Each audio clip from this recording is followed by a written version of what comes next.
সীমান্ত দিয়ে কোনো মাদক প্রবেশ করবে না। স্পর্শকাতর এলাকাগুলিতে অতিরিক্ত সতর্কতা আনয়ন করতে হবে। বিধিবির চক্ষু ফাঁকি দিয়ে দেশি কোনো পণ্য বিদেশে পাচার হবে না। এই ক্ষেত্রে কাউকে কোনো ধরনের ছাড় দেওয়া যাবে না। বিধিবির অপরিসীম সাহস ও আত্মত্যাগের কথা গভীর শ্রদ্ধা সঙ্গে স্মরণ করছি। আমি সশ্রদ্ধ চিত্তে স্মরণ করছি মহান মুক্তিযুদ্ধের সকল শহীদ।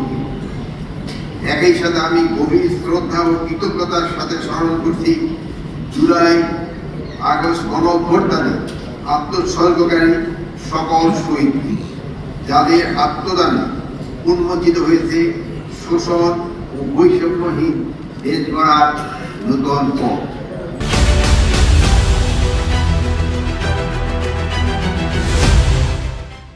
আমি আরো স্মরণ করছি এই আন্দোলনে যারা আহত হয়েছে এবং পঙ্গুত্ব বরণ করছে সে খবর অকুতভয় ছাত্র জনতা। আমি বিশেষভাবে বিজেপিকে ধন্যবাদ জানাবো যে আপনারা এই জুলাই আগস্টে যে আহত হয়েছে তাদের অনেকে এই আপনারা সুচিকিৎসার ব্যবস্থা করেছেন। এই জন্য আপনারা আমার ধন্যবাদ দেবেন এবং আপনারা এটা কিন্তু জাতি সবসময় আপনাদের এই যে কাজ এটা সবাই সবসময় স্মরণ রাখবে। বিজেপির এক সুদীর্ঘ এবং গৌরবময় ঐতিহ্যের ধারক এবং বাহক। আজকের এই বিজেপি এক ত্রিমাত্রিক এবং বাহিনী হিসাবে দেশের সীমান্ত সুরক্ষা, আইন শৃঙ্খলা রক্ষায় সহায়তা ও জনকল্যাণমূলক কাজে অনন্য ভূমিকা রাখে। বিজেপির উন্নয়নে সর্বাত্মক চেষ্টা অব্যাহত রয়েছে।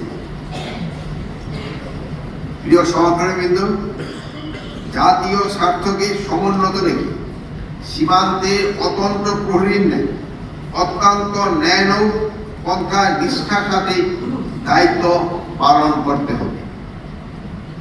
সীমান্ত দিয়ে কোনো মাদক প্রবেশ করবে না।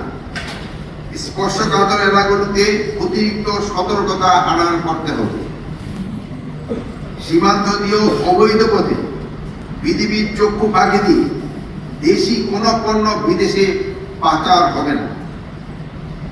যে সকল কর্মকর্তা কর্মচারী চোরাকারবারি ও মাদক পাচারদের সহায়তা করে কিংবা সাহায্য করে তাদের বিরুদ্ধে কঠোর আইনানুগ ব্যবস্থা গ্রহণ করতে হবে।